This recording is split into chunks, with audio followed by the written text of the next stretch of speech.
agradecer por tudo que fizeste a mim. Não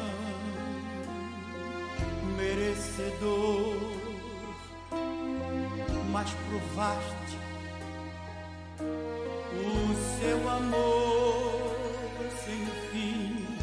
As vozes de 1 milhão de anjos não expresso a minha gratidão. Tudo que sou e o que almejo ser, eu devo tudo a ti. Me gloriar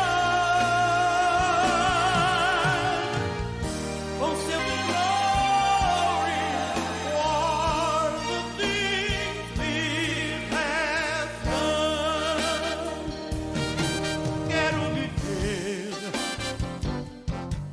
para ti, tua vontade eu quero e preciso obedecer. E se um aplauso eu receber no Calvário, irei me gloriar com seu sangue lavou-me, seu poder levantou-me. A Deus seja glória para sempre. Amém. Para sempre.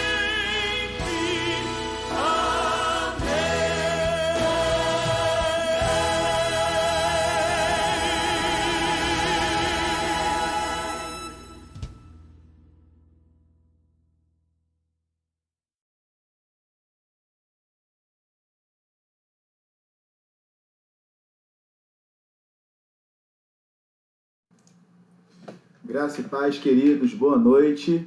Estamos iniciando hoje, agora a nossa EBS, Escola Bíblica de Sexta-feira. Irmãos, eu estou com um pequeno delay aqui na minha câmera. No final eu vou aparecer, vou mostrar meu rosto aqui para os irmãos. Mas está com um probleminha técnico aqui, então por isso eu não estou exibindo a minha imagem por enquanto, tá, irmãos? Mas estou feliz em receber vocês aqui nessa noite. Graças a Deus. Enfim, começamos a nossa nova lição, né? Quão grande és tu, e graças a Deus eu tenho permitido que o pastor, nosso pastor começou, fez a primeira, a segunda lição, são as introduções, e agora a gente vai entrar na lição 3, argumentos teológicos da existência de Deus.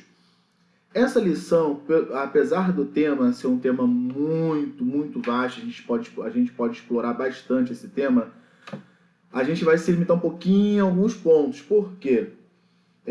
Eu até gostaria, na próxima lição que eu vier ministrar, eu gostaria de falar um pouco mais, aprofundar um pouquinho mais com os irmãos sobre esse tema, tá? A gente pode ver tanta coisa, é um tema muito vasto, a gente pode ampliar, a gente pode se aprofundar para tentar entender um pouco mais sobre Deus. Por que eu falo tentar entender? Fica difícil a gente dizer, vamos entender Deus. Não tem como entender Deus, nós não temos entendimento para isso. Infelizmente, a gente ainda não tem o nosso corpo transformado, um dia teremos, então começaremos a ter uma noção daquilo realmente que Deus é. Hoje a gente tem assim, mais propriamente, mais próximo de Deus. Hoje a gente sabe quem é Deus através de quê? Da Bíblia, como ele se revela ao homem, como ele aparece, a forma que ele lida com a nação, com o povo, a gente aprende um pouco sobre isso. A Bíblia ela mostra isso pra gente. E a gente hoje vai começar a entender um pouquinho mais, tá, irmãos? Vamos seguir um pouquinho aqui, vamos avançar. Alvo da lição. O aluno será capaz de saber, certificar-se de que Deus se revela na natureza. Sentir e reconhecer as evidências naturais da existência de Deus. capacitar-se para apresentar argumentos bíblicos que provam a existência de Deus. Já poder falar um pouquinho mais sobre isso. Bom, tem um hino aqui maravilhoso, né? Acho que todo cristão, não importa se é batista, se é assembleiano, de onde ele veio, com certeza ele já louvou ao Senhor, seja na sua igreja, seja pelo rádio, seja por onde for. Grandioso és tu. É um hino maravilhoso que exalta o Criador, Deus. A gente tenta adorar a Deus, mostrar a Deus em adoração, tentando cada vez mais demonstrar o nosso amor por Ele, né? Eu vou fazer uma pequena leitura que eu não vou cantar, fiquem tranquilos, tá? Senhor meu Deus, quando eu maravilhado contemplo a tua imensa criação, o céu e a terra, os vastos oceanos, fico a pensar em tua perfeição. Então minha alma canta a ti, Senhor, grandioso és tu, grandioso és tu. Ao caminhar nas matas e florestas, escuto as aves todas a cantar, olhando os montes, vales e campinas, em tudo vejo o teu poder sem par. Que coisa maravilhosa. O hino é maior, né? Tem só esse trecho que a gente pode ler um pouquinho, né? Falar um pouquinho da grandeza de Deus, né? Vamos lá. Nós vimos nas lições anteriores, irmãos, entre outras coisas, os argumentos básicos da existência de Deus. A intuição humana, a natureza e as escrituras. Eu aconselho, quem perdeu, tem o link aí no YouTube, por favor, volte, leia, que vai valer muito a pena. O pastor que deu essa lição, ele passou tudo direitinho, tá? E ele firmou alguns pontos bem interessantes. As pessoas devem acreditar nas evidências da revelação geral, mesmo que não creiam na revelação especial de Deus. Há argumentos elaborados por teólogos cristãos que também, refletindo filosoficamente, procuram demonstrar que há um Deus que cria, governa e sustenta todo o universo. Nesta lição vamos estudar esses argumentos. Bom, o primeiro argumento que eu queria abordar com os irmãos é o argumento cosmológico, tá? Que considera que todas as coisas que existem no cosmos, né? Não estou falando cosmos bairro, cosmo, constelação, fora do nosso planeta. Tudo que existe no cosmos tem a sua causa. A causa de um universo tão grandioso só pode ser Deus. É insensato cogitar que o universo seja obra do acaso. Existe um Deus que criou e sustenta todas as coisas. As substâncias da natureza estão em constante transformação ou movimento. Este fato é constatado tornando-se por base às transformações físicas e químicas que ocorrem no universo. Somando-se a essas informações, ao argumento presente, verificamos que Deus é o agente inicial do processo, ou seja, Deus foi quem começou tudo. Nas palavras de Tomás de Aquino, Deus é a primeira causa de todo esse movimento no universo. As considerações desse argumento podem ser facilmente confirmadas em Colossenses 1, 15 e 17, que nos fala de Jesus. Ele é a imagem do Deus invisível, o primogênito de toda a criação, pois nele foram criadas todas as coisas, nos céus e sobre a terra, as visíveis e as invisíveis, sejam tronos, sejam soberanias, quer principados, quer potestades. Tudo foi criado por meio dele e para ele. Ele é antes de todas as coisas, nele tudo subsiste. Irmãos, quando a gente já tem hoje um conhecimento pleno da palavra de Deus, somos estudantes da palavra de Deus, a gente começa a entender que Deus, ele vai muito além daquilo que a gente aprendeu nas escolas, que nós aprendemos, que nossa mãe passou pra gente, nosso pai. A gente começa a ver que Deus ele vai muito além daquilo que nós podemos imaginar. Deus é soberano, e aqui ele afirma que todas as coisas, Tomás de Aquino, foram criadas através dele, por ele. Não tem como algo funcionar tão perfeitamente apenas por um boom, um start da própria natureza. Foi Deus quem criou todas as coisas. Foi Deus quem criou o céu, a terra, as moléculas, os prótons, os nêutrons, elétrons, ele que criou tudo. E cada partícula subatômica dessa, irmãos, o homem, para ele reproduzir algo parecido, ele precisa criar um laboratório de alta pesquisa para poder fazer algo parecido com aquilo que Deus criou. Então, quando alguém fala da teoria de Darwin, que nós evoluímos do animal, do macaco, isso foi até falado pelo pastor na última lição, não existe hoje, se você procurar um argumento talvez fisiológicos, você vai encontrar certas semelhanças. Mas, por exemplo, como que eu posso ter vindo do macaco se existem macacos ainda? São seres que não foram ainda evoluídos. A gente levar para o lado espiritual, se a física ela tenta defender que nós evoluímos de um ser e de um mamífero que foi evoluindo até virar o ser humano. Irmãos, não temos essa base. A nossa base cristã é o que a Bíblia diz. Criou Deus o homem, a sua imagem e semelhança, e criou a mulher do homem. Deus fez isso. Deus criou a natureza, Deus criou os animais, Deus criou os seres humanos. Isso aí a Bíblia ela afirma, ela prova isso. Aqui eu vou exibir para os irmãos um vídeo que ele fala um pouquinho sobre essa parte, né, cosmológica. Eu vou botar para os irmãos aqui um vídeo muito curto que vai ajudar a explicar o que nós estamos falando. Now the second argument, the cosmological argument, focuses on Mas the pode beginning dizer of the que é universe, and legendado, it tá? goes something like this. Premise one is that whatever begins to exist has a cause. Things don't just pop into being from nothing. Secondly, the universe began to exist, and this is supported by both philosophical arguments and contemporary science. And from that it follows, number three, that therefore the universe has a cause. And again, this leads then to a transcendent being beyond space, beyond time, beyond matter and energy, who has brought the universe into being. And this is why, I guess, the recent discussions about the beginning of the universe, even the idea of a Big Bang, okay, it was such a big deal because it did say that this universe that's here has not been eternal. It does have a beginning. This is the remarkable thing about what happened during the 20th century. As a result of Einstein's general theory of relativity and its application to the universe as a whole, scientists discovered that the universe is not infinite in the past. It is not eternal going back in time.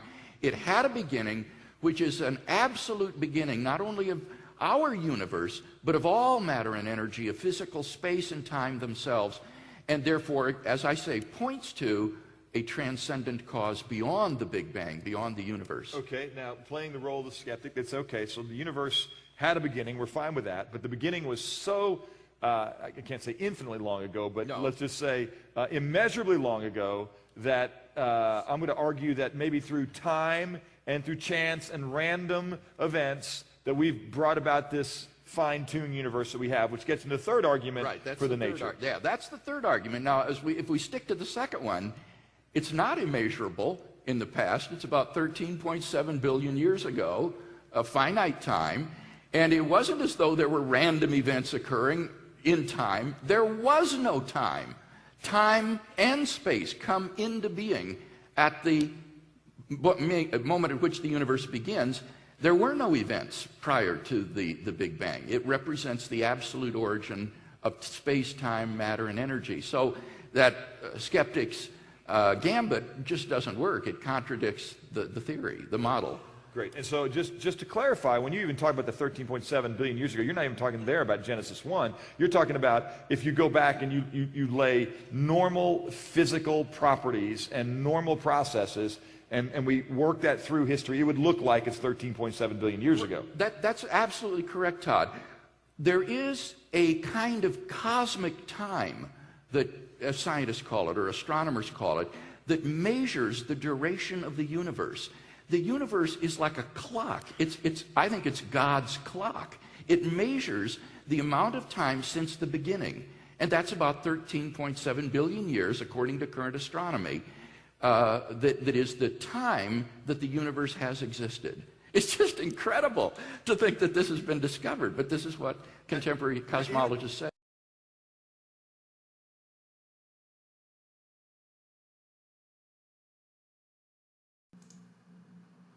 A gente conseguiu ver aí, né, irmãos? Entrou uma imagem minha rapidinha. A gente conseguiu ver que o Craig ele afirma, né, na verdade, a criação de Deus, nada pode ter sido criado por acaso, né? Que existe sim algo que transcende o tempo, porque o tempo não existia, e então algo muito maior foi feito, foi criado, criou o universo, criou esse espaço, o tempo que a gente conhece, porque é muito complicado, a gente para às vezes para entender, poxa, como assim não existia o tempo? Não existia o tempo. Mas irmão Marcos, me explica o que existia, irmão, não consigo te explicar. Não existe o tempo, passou Deus a criar o dia e a noite. Ele começou a criar os astros nos céus, então ele foi criando, e de acordo com a sua vontade, com o seu mandar, né, determinar, então as coisas foram criadas e passaram a existir. Eu queria ler para os irmãos aqui um salmo de número 14, tá? Gostaria de ler para os irmãos. Salmo número 14. Só quem está chegando agora, irmãos, porque para entender que eu não estou botando a minha imagem por enquanto. Uns devem estar agradecendo, né, para não ver minha cara, mas por outro também, a gente está com eu estou com um delay muito grande na minha webcam, estou tentando ver aqui o que é, no final vai aparecer, tá? Mas para mostrar que está com um delay muito grande, tentar ver depois isso aí, vou tentar melhorar, para não atrapalhar a aula, achei melhor fazer pelo slide, porque os irmãos não percebem esse delay. Salmo 14. Diz o insensato no seu coração, não a Deus. Corrompem-se e praticam abominação. Já não há quem faça o bem. Do céu olha o Senhor para os filhos dos homens, para ver se há quem entenda, se há quem busque a Deus. Todos se extraviaram e juntamente se corromperam. Não há quem faça o bem. Não há nenhum sequer. Acaso não entendem todos os obreiros da iniquidade que devoram o meu povo? Como quem come pão, que não invocam o Senhor? Tomar-se-ão de grande pavor, porque Deus está com a linhagem do justo. Meteis a ridículo o conselho dos humildes, mas o Senhor é o seu refúgio. Tomara de Sião viesse já a salvação de Israel. Quando o Senhor restaurar a sorte do seu povo, então exultará Jacó e Israel se alegrará. Engraçado, né, irmãos? A gente vê tantas coisas que Deus faz. A gente fala assim, mas nem tudo a gente vê aos nossos olhos, mas muitas coisas a gente vê aos nossos olhos daquilo que Deus faz. Vamos pensar aqui, não vou ir muito longe não, vamos falar de vida. De vida. Você existe graças a Deus. Eu não falo somente num sentido de graça a Deus, porque dando glória a Deus porque você existe. Falo num sentido graças a Deus, porque realmente graças a Deus Ele criou com que o esperma do homem fosse fecundado no óvulo feminino, e dali então gerasse um ser, gerasse você, gerasse a mim. A gente tenta entender, e Deus permite que da maneira humana a gente possa entender, da forma que foi feita o espermatozoide do óvulo, e o ovário, onde é feita essa fecundação, dali cresce o ser vivo. E a gente para entender como que Deus faz isso, né? Qual foi a fórmula que ele usou? Qual foi a matéria que ele usou? Quem ensinou isso para Deus? Como ele gerou isso? Quanto tempo ele levou para calcular isso? Então a gente fala da vida. Vida. A gente depois começa a falar de outras coisas. Vamos falar de física. Vamos sair da parte da vida, que é mais importante, vamos para a física. A gente para analisar como que um avião, pesando tantas toneladas, carregando não sei quantas vidas, e ele consegue manter-se no ar. A física explica isso. Você tem toda a explicação física com que faz com a matéria, com que ele possa, as turbinas, manter o avião no ar de acordo com a velocidade X, e tem um vento, e você tem ali algum problema com relação ao vento que possa balançar o avião, mas você vê que o avião não cai. O avião não cai. Ele cai por uma falha mecânica, um mau tempo absurdo, um furacão. Fora isso, ele não cai. É o meio de transporte mais seguro do mundo. Então a gente para analisar como Deus atua na física, na química, na matéria, entendeu? E para tudo existe uma explicação, mas a origem você não consegue dar explicação, você conjectura, você imagina, você calcula. Você tenta dar explicação àquilo que não tem explicação. Você tenta montar o que é feito hoje, tenta remontar na sua imaginação no laboratório para tentar explicar o que é, como aquilo foi criado, como as coisas foram feitas. E a gente tem que entender, irmãos, não como céticos que se prendem a isso, a tentar entender somente a matéria, por mais que você ache explicação na matéria, mas você tentar entender o porquê foi feito isso, de quem veio essa inteligência. E a gente esbarra onde? Em Deus. A gente volta para Deus. O homem volta para... Ele tenta entender as coisas, ele se volta cada vez mais para Deus, porque a única explicação está em Deus. Ele é capaz de explicar? Sim, Deus é capaz de explicar. Agora, por que ele fez assim, irmãos? A gente já começa a esbarrar na vontade dele, mas tudo que Deus fez foi para que nós vivêssemos bem aqui na terra. Ele criou o céu, ele criou o sol para nos aquecer, ele criou a noite para que a gente pudesse ter um refresco, até descansar. Então tudo é muito perfeitamente criado por Deus. Eu vou agora avançar argumentos teológicos. Diz esse argumento que tudo que existe no cosmos, além de ter uma causa ou algum agente, tem ainda um objetivo, um propósito inteligente. A palavra telos no grego significa fim, meta, propósito. Como o universo parece ter sido criado com um propósito, existiu um ser inteligente que o criou, ou seja, Deus. Quando falamos sobre ciência, logo pensamos em experimentos. Pois bem, em todo o universo existe uma lógica inteligente que faz com que a ciência possa existir. Afinal de contas, se tudo que existe no universo não obedecesse a um propósito inteligente, como poderiam ser repetidos os experimentos obtidos os mesmos resultados? Fica essa pergunta aqui, né? Se ele não obedecesse a um propósito, não tivesse uma diretriz, né, para a química, para a física, como que eu replicando esse processo eu poderia ter o mesmo objetivo? Tudo segue o mesmo propósito. Se eu misturar o sal e a água, eu vou ter uma água salgada.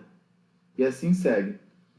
Com isso, vemos que Deus, o planejador do universo, criou tudo de maneira lógica, obedecendo às leis que ele mesmo desenvolveu. É baseando-se nesse raciocínio que o argumento teológico prova a existência de Deus.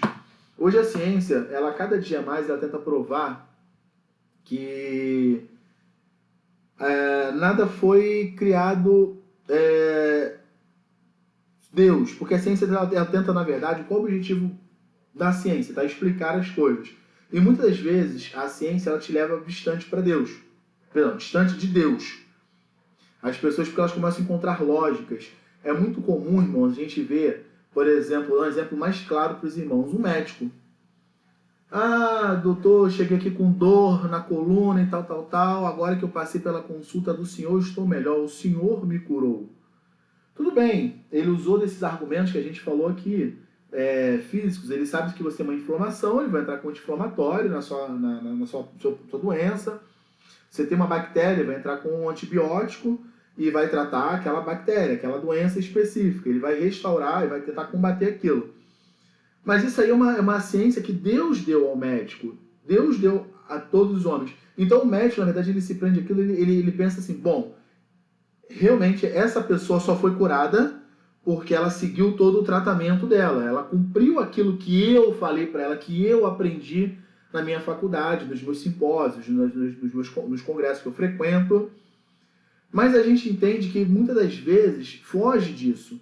Você tem uma causa, o efeito. Você tem a cura, você vai em cima da causa, você tenta vir com o efeito, com a solução para aquele problema, e você não tem o efeito que você gostaria.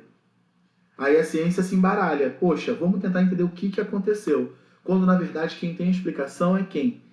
É Deus. E muitas das vezes, irmãos, a gente, com nossa fé, crendo em Deus, o Criador, Deus nos cura.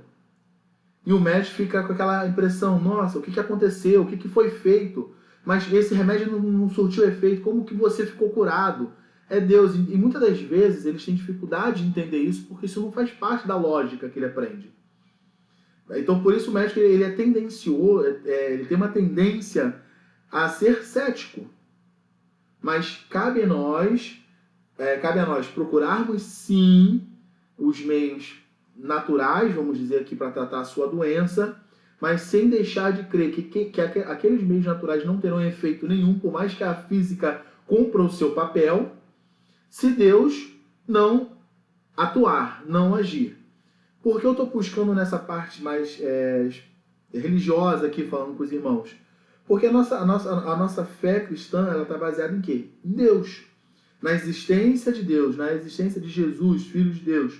Então a gente crê naquilo que não se pode tocar, naquilo que não se pode existir. Por isso que nós cristãos não cremos em imagens. Nós cristãos não cremos em santos, da forma como a Igreja Católica prega, como outras religiões pregam. Nós cremos sim no Santo Jesus, em Deus e seu Filho Jesus, que ele pode sim atuar em nossas vidas através do seu Espírito Santo. Então, isso nos leva a crer dessa maneira. Eu estava esses dias conversando com a Lene, a gente tem passado, né, por lutas todo dia. Eu não estou me vitimando, porque todo mundo que está vendo essa aula aqui agora passa por lutas, com certeza.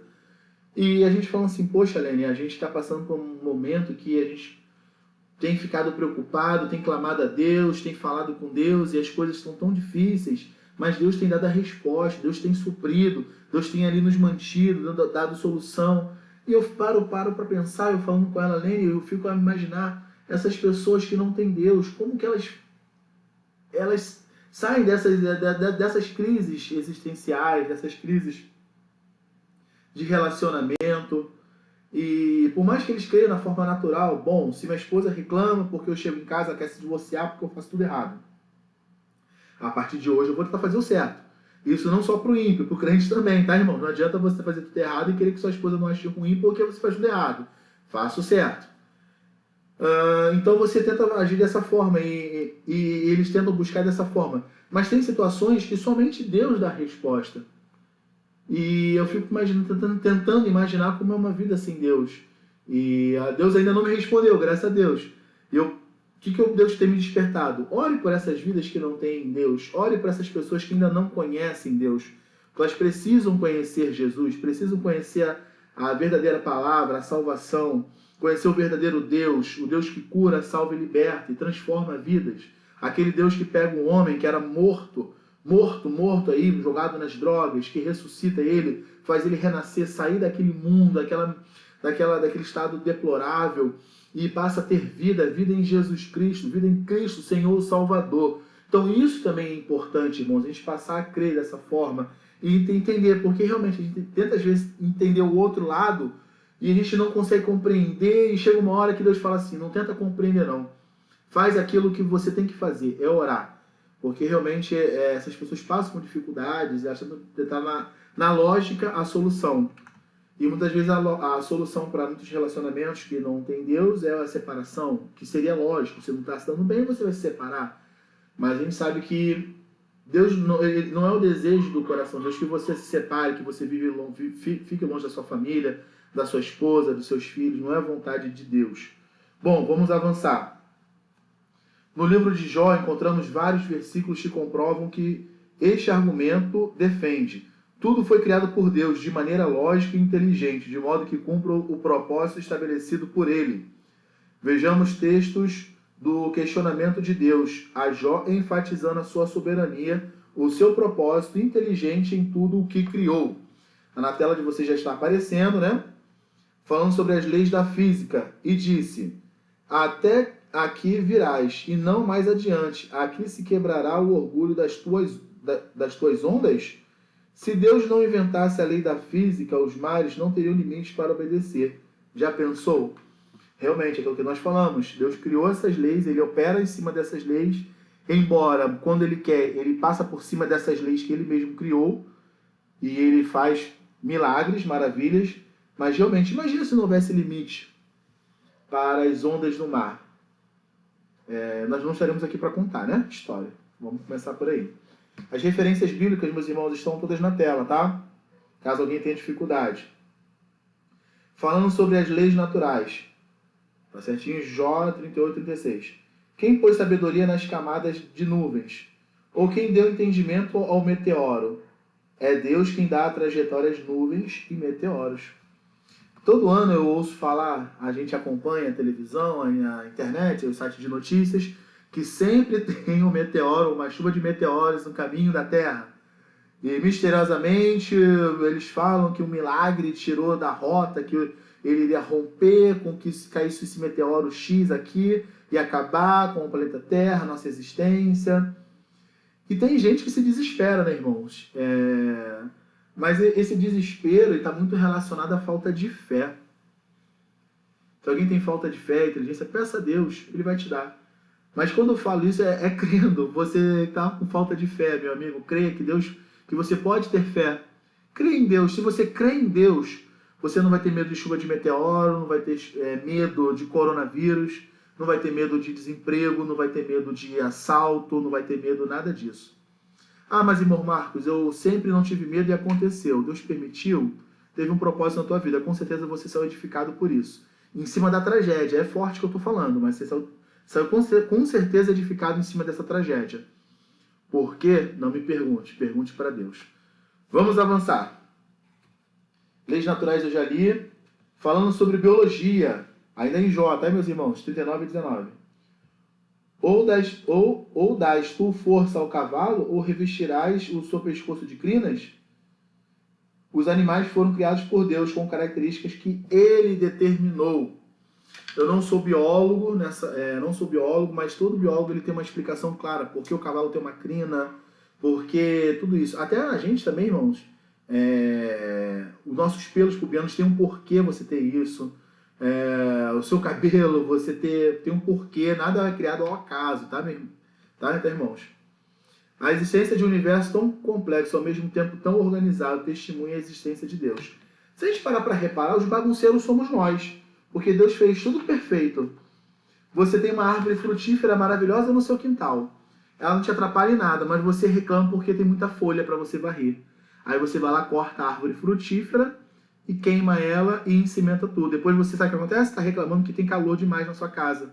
Que o piso reflete todo o calor na sua casa, que tudo fica muito quente, que a comida estraga rápido.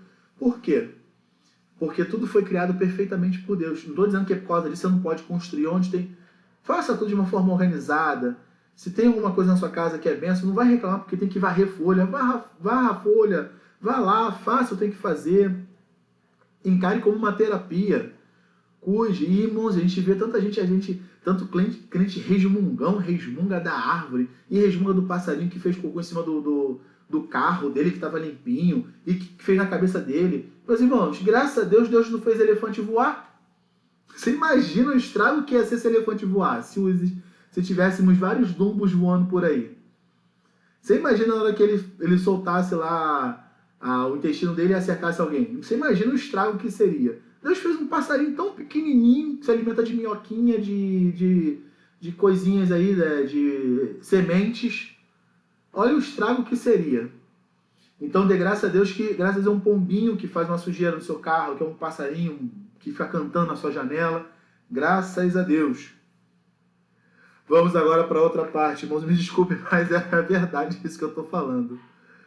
Argumento ontológico. O argumento ontológico o argumento ontológico do grego ser parte da ideia de que Deus é o ser maior do que qualquer coisa que se pode imaginar. Se conseguimos pensar desse modo, então concluímos que de fato Deus existe. Que é você crer que Deus é o ser maior, é o Criador e não tem outro. Anselmo, influente teólogo e filósofo medieval italiano, define esse argumento. Se existe um ser maior do que todos os outros, em nosso entendimento, então, de fato, este ser existe na realidade. Parece um tanto confuso, mas o que ele quer dizer com isso é que se cabe dentro da minha imaginação a existência de um ser com essas características, então, de fato, ele existe, pois o mais certo é existir do que não existir. Aqui também, a gente não tem que ter cuidado um pouco com esse raciocínio, porque muita gente fala assim, então tudo que eu creio naquilo que não existe, então ele passa a existir porque eu passei a crer. Então o meu amigo imaginário, ele existe. Não é bem exatamente isso. Quando a gente fala de Deus, a gente tem a sua comprovação. A gente tem os fatos históricos narrados na Bíblia, por isso que existe o Velho Testamento, para você partir da premissa que você passe a entender Deus. Que Deus existe e aquilo que Deus faz. Você começa a entender a atuação de Deus, esses exemplos que nós demos até agora, como Deus criou você, como Deus criou a natureza, como Deus criou os animais, eles mais que comprovam a existência de um ser divino, muito grande, muito organizado e muito poderoso. Eu não vejo outra forma de pensamento, tá? Eu não acredito que uma causa de um átomo que tenha feito uma explosão no universo, que tenha tido um choque de átomos que tenha criado o nosso planeta. E partindo do princípio que existiam sei quantos bilhões de anos que foi se formando, porque partindo dessa premissa, a nossa evolução acredito que seria muito maior. Tá, irmãos? A gente teria crendo dessa forma científica, como muitos creem, nessa teoria da criação, da evolução, nós passaremos a ter uma evolução muito maior. Por exemplo, se nós viéssemos de um macaco, como Darwin afirma, como outros pensadores afirmam, por que nós paramos nesse ser humano? Poderíamos ser algo maior. Olha quantos milhões de anos, milhares de anos. Se nós observarmos nossos tataravós, bisavós, eles têm semelhanças físicas com as nossas. Muda uma característica ou outra que o corpo vai se adaptando, mas não temos grandes evoluções que mudem a nossa forma. Nós continuamos com 2 braços, com 2 pernas, uma cabeça. E é assim que a gente segue. Não estou falando de doença, tá, irmãos? Pessoas que têm homens nascem com órgão genital feminino, que algumas pessoas podem até levar para esse lado. Isso não trata-se de evolução, trata-se de uma má formação, tá? Isso é uma outra coisa, aí é um outro assunto. Pensando de maneira oposta a essa linha de raciocínio, se existisse um ser maior do que Deus, então ele seria de fato Deus. Como é impossível concluir-se que Deus é o ser supremo de todo o universo? É por isso que o salmista Davi não consegue conceber o fato de uma pessoa não acreditar na existência de Deus. E nos Salmos 14 e 53 afirma, 14 e 53, diz o insensato no seu coração, não há Deus. Já deixa claro, é um insensato. Eu queria ler para os irmãos aqui o Salmo de número 19, versículo do 1 ao 6. Salmo 19, do 1 ao 6. Os céus proclamam a glória de Deus e o firmamento anuncia as obras das suas mãos. Um dia discursa a outro dia e uma noite revela conhecimento a outra noite. Não há linguagem nem há palavras e deles não se ouve nenhum som. No entanto, por toda a terra se faz ouvir a sua voz e as suas palavras, até os confins do mundo. Aí pôs uma tenda para o sol, o qual, como noivo que sai dos seus aposentos, se regozija como herói, a percorrer o seu caminho, principia numa eternidade dos céus, e até a outra vai o seu percurso, e nada refoge ao seu calor. Então, vamos deixar essa distração para os irmãos aqui, falando da atuação de Deus, né? do tamanho de Deus, do poder de Deus. Argumento moral. Deixa eu ver aqui. Tá ali moral. Esse argumento parte do pressuposto do que, se nós, seres humanos, temos a noção de certo, errado e de... Perdão, irmãos. A noção de certo e errado e de justiça, é óbvio que existe um Deus que colocou esses sentimentos dentro de nós. Pois Deus é a fonte de toda a justiça e o padrão para termos discernimento. Tá? Isso o pastor falou, tá, irmãos? Isso aqui foi até falado por ele. E é uma coisa que o pastor sempre ele lembra, ressalta sobre isso. Do papel moral de Deus, né? A nossa moral, aquilo que nós devemos saber o que é certo, o que é errado, o que devemos fazer ou não. Quem é o padrão para isso? Deus. Deus nos ensina a fazer o certo e nos corrige quando fazemos o errado. Quando pensamos em atitudes questionadas no mundo todo, como, por exemplo, matar é algo errado, e constatamos a ideia geral de que quem fez algo de ruim deve pagar pelo que fez. Roubar é algo errado, ou outras semelhantes a essa. Estamos tratando de valores universais, isto é, valores que não estão atrelados a uma cultura ou determinados grupos religiosos. O homem já nasce com esses valores em seu ser. Como se explica essa uniformidade de pensamento, senão através de uma mente superior que colocou dentro do homem esses valores? Logicamente, existe um Deus que é o padrão desses valores e os compartilhou com sua criação. Além disso, a maioria das pessoas crê na existência de uma justiça vindoura, ou seja, que o bem e o mal praticado será algum dia punido ou recompensado. Vejamos o que a Bíblia diz sobre isso. Isso é uma coisa até interessante. Só um minuto.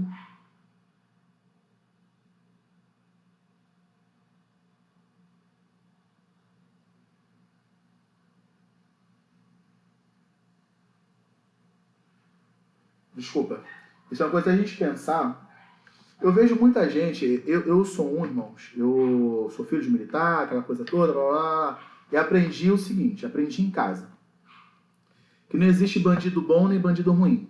Bandido é bandido, tá? Uma coisa que meu pai, ele sempre falava comigo, que bandido não tem mãe, não tem pai, não tem família, não tem amigo. Porque muitas pessoas já viram e que na hora do sufoco, realmente, quando o bandido está encurralado, não tem para onde subir, sair, se tiver a mãe dele, ele faz ela de refém. Ele pega a irmã, o filho, o neném de colo. Ah, mas irmão, você está julgando, não são todos. Eu não tenho como medir quem é quem. Eu sei que tem muitos casos que acontecem isso, entendeu? A gente não vai entrar nesse mérito aqui, tá, irmãos? Mas vamos lá. E a Bíblia nos ensina esses valores morais. Deus nos ensina esses valores morais. Até uma coisa que acontece, é muito comum, quando você começa a fazer algo de errado, você já teve aquela sensação de alguém estar mexendo, falando com você, não faça isso, não faça isso, não faça isso. Você se sente mal?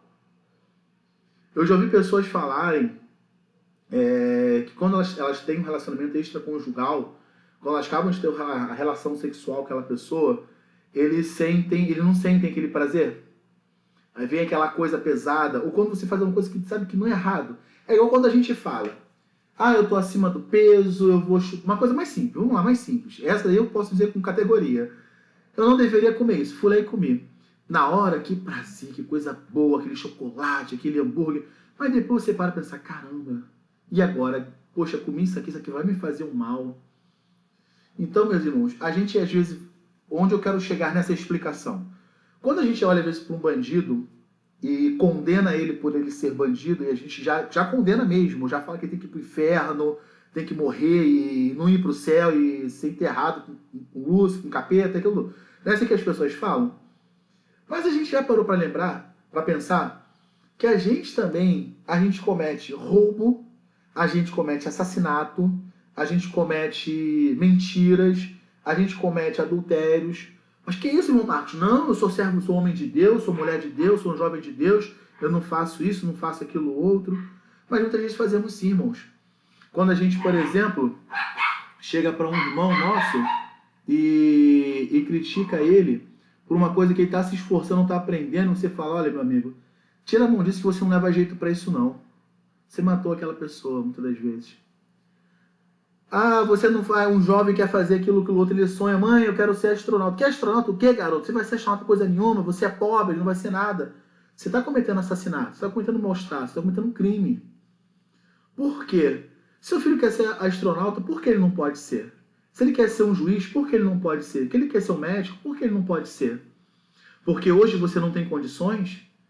Mas aí você vai enterrar o sonho dele? Irmãos, a gente não pode fazer isso. Você vovó, você vovô, papai, mamãe, tio. Não enterre os sonhos dos seus filhos. Se ele quer ser, eu quero ser bandido. Opa, esse aí você enterra.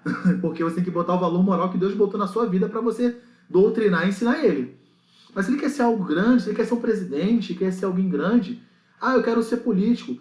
A gente tem uma visão tão errada da política hoje, porque a política, na sua maioria, é errada. As pessoas cometem coisas erradas. Mas, e se ele for uma pessoa que realmente, se você ensinar ele corretamente, ele for a diferença que a nação precisa? Às vezes era aquele homem, aquela mulher que a gente precisava e a gente está enterrando os sonhos deles. Então, irmãos, isso faz parte. A gente comete pequenos delitos quando a gente pega alguma coisa que não era para pegar. Eu vou pegar essa plantinha, que plantinha roubada, ela semeia rápido. E eu não lembro o ditado agora que as pessoas falam, que se roubado cresce mais rápido. Uma planta, né? Irmão, está errado. Se é roubado, é roubado. Não cresce mais rápido. Eu estava com fome, peguei um hambúrguer, ele me deu o troco errado. O homem lá da barraquinha me deu o troco errado. Ele não sabe contar direito. É bom que ele aprende agora a contar. Aí você está levando para cá, você deu 10 reais, ele te deu o troco achando que era 50, e você acha que sai na vantagem. A pessoa lá, muitas vezes, não tem dinheiro para repor o que ela fez. Porque você saiu na vantagem. São muitos erros que a gente comete, irmãos. Nossa, sem falar de dirigindo, se eu der seta, ninguém respeita. Não, tem que dar seta. Se ninguém vai respeitar, meu amigo, o problema é deles. Você tem que fazer a sua parte. A gente tem que ser exemplo, irmãos. Não adianta a gente ser exemplo na roupa que a gente usa. Santidade na minha roupa. Realmente, tem que haver. Eu não posso andar com minha perna de fora, mostrando minhas partes íntimas. Eu tenho que andar, se eu vou andar de bermuda decente. Se eu vou andar de camiseta, uma camiseta decente. A mulher, se ela tem um busto grande, ela tem que usar uma blusa decente, que o busto dela não fica aparecendo para todos aí. Entendeu? Se a mulher, seja nádega dela, seja quem for, a mulher tem que se vestir corretamente, assim como o homem também. Porque é o padrão moral que Deus nos deu. Ah, mas se tá calor, se você acha que não é curto, de alguém... Então, assim, a gente tem que sempre que vigiar, irmãos. Não estou puxando para esse assunto. Esse assunto do nosso pastor, questão de doutrina, mas aquilo que a gente tem que entender é o seguinte: eu tenho que ser exemplo em todas as minhas ações. Eu tenho que refletir Deus na minha vida. E é esse cuidado que a gente tem que ter. Vamos avançar aqui na lição com relação à justiça vindoura. Ih, está na conclusão aqui no slide. Com relação à justiça vindoura, Mateus 16, 27. Porque o Filho do Homem há de vir na glória de seu Pai, com os seus anjos, e então retribuirá a cada um conforme as suas obras. E está dizendo que é o que eu acabei de falar agora. Então a gente tem que pensar lá na frente. Não adianta você dizer que andar com tudo à mostra, fazendo propaganda, achando que você é o açougue na promoção e exibindo carne, ou gordura, ou sei lá. Bom, e tá achando que você é santo por isso. A roupa não te faz santo, mas a sua vida, ela reflete a sua santidade.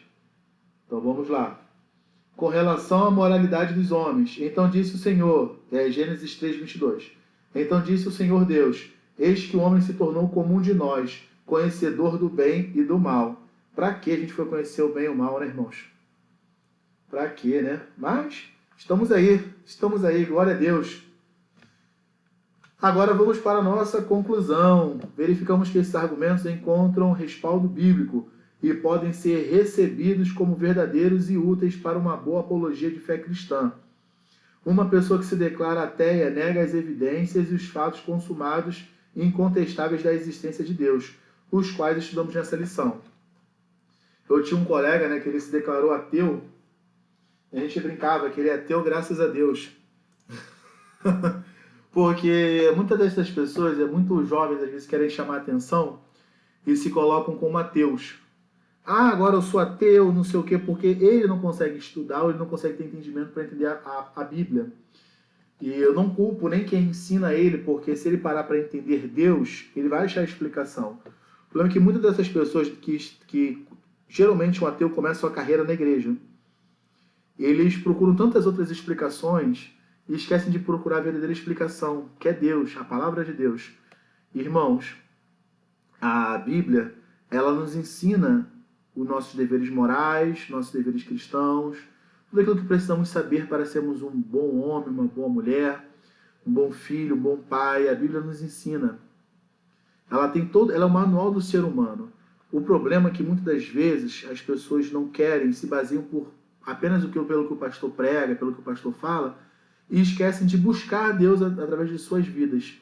E, infelizmente, elas não refletem Deus e não entendem Deus, não chegam à conclusão. Por fim, a conclusão delas, por não buscarem ler a palavra de Deus, é simples: Deus não existe. Que faltou, às vezes, um esforço só para ele poder entender um pouco mais de Deus. Então ele prefere jogar a toalha. Deus não existe. Eu tenho que buscar muito, tenho que entender. Mas é assim, você não vai entender Deus. Figuramente, você vai entender ele como exatamente ele é, literalmente. A gente tem um caminho muito longo para percorrer. Importante a gente começar com as escrituras, com os escritos originais, com aquilo que diz no grego, no hebraico, a gente procurar entender mais, passar a frequentar os estudos cada vez mais, a questionar a Bíblia. Eu falo isso para as pessoas: questione a Bíblia. Não questione o pastor, não. Fique enchendo o pastor de questionamento tolo, não. Questione a Bíblia, porque a Bíblia mesmo te dá resposta para tudo. Tem até um slogan, né? Um pastor adventista, eu não lembro o nome dele agora, que ele fala: faça questionamento a Deus e a Bíblia lhe responderá. E é verdade, eu não lembro se é exatamente isso, mas a resposta seguinte é essa: e Deus e a Bíblia lhe responderá. A Bíblia tem a revelação de Deus para nossas vidas, e ela é capaz de responder tudo. Não existe nada nessa vida que não tenha explicação na Bíblia. Então, meus amados, eu espero que essa lição tenha sido bênção na sua vida. Espero que você fique animado, glorifique a Deus, agradeça a Deus por tudo aquilo que Ele tem feito, tá, na sua vida. O que mais que Ele possa fazer. Eu queria finalizar aqui, eu vou voltar agora vou aparecer com o meu vídeo. Os irmãos vão ver aí. Estou aqui. Então eu sei que está com delay, vai ter um delay no vídeo, não tem problema. Mas nesse momento eu vou me movimentar pouco e vou orar com os irmãos. Botar a mão no seu coração, fazer diferente hoje. Soberano eterno Deus, grandioso Pai, em Tua presença estamos, ó meu Pai, para aprender mais da Tua palavra, aprender mais do Teu reino, meu Pai, aprender cada vez mais, Deus, daquilo que o Seu Deus tem proposto a cada um de nós, aquilo que o Seu Deus tem planejado para cada um de nós. Faça em nós a Tua vontade, cumpra em nós o Teu querer, meu Pai. Opera em nossas vidas as maravilhas, meu Pai. Meu Pai, não deixe que nós desviemos os nossos olhares, nem para a direita, nem para a esquerda, meu Pai, para perdermos o foco. Mas que o nosso foco seja o Senhor e Salvador Jesus Cristo. Continua conosco, nossos lares, nossas casas, abre o nosso entendimento, meu Pai, para que possamos ser cada dia mais, Deus, mais entendedores, meu Pai, da Tua palavra, mais, Deus, crentes mais fiéis ainda, enraizados na Tua palavra. Meu Pai, homens e mulheres de Deus que creem no Deus verdadeiro e acreditam em Ti, Deus. Tira toda a preocupação de nossas vidas, meu Pai. Meu Pai, desperta em nós interesse em orar mais, em buscar mais a Tua face, meu Pai. Em nome de Jesus, ser com cada irmão, cada irmã nesse momento que está assistindo esse vídeo, aqueles que não puderam assistir, Deus, por algum motivo ou outro, vai de encontro a essas vidas. Em nome do Teu Filho amado, nós te agradecemos por tudo, porque Tu és bom, Deus. Tu és bom, Deus, e Tua misericórdia dura para todo sempre. Abençoa o nosso ministério, Deus, do pastor Samuel, sua família, nosso vice-presidente, Deus, o irmão, Deus, Alex Tiburcio, Deus, sua família, Dani, Deus, seus filhos, meu Pai, a cada diácono, cada diaconisa, Pai, cada irmão missionário, Deus, obreiro, professor, oh Deus, cada irmão, Deus, cada membro, Pai, em nome de Jesus, nós te louvamos, nós te agradecemos por tudo, em nome do Teu Filho amado Jesus. Amém. Graça e paz, querido, porque hoje sextou e tem ensaio do Vida e Luz, tá bom? Vou voltar com a capa aí, o hino antigo, mas é muito bom. Deus abençoe todos. Paz.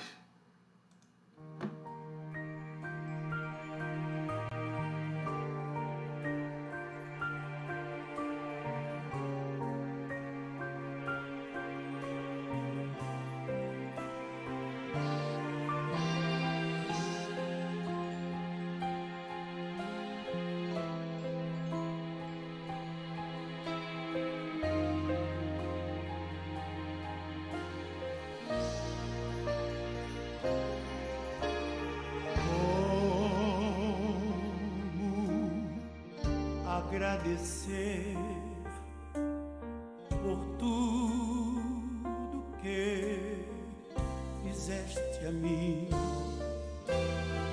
Não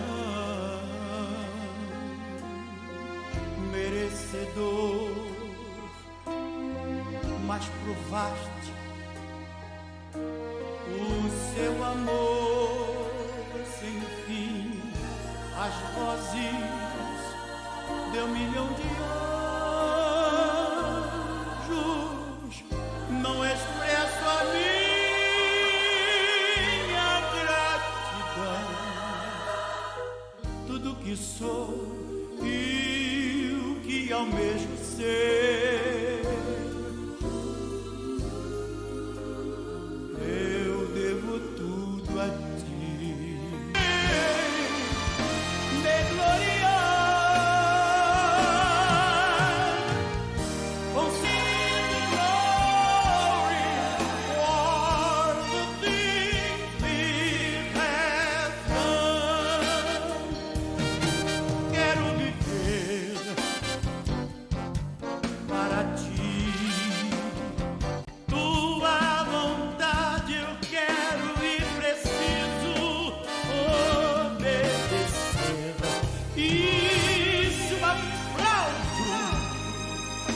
eu receber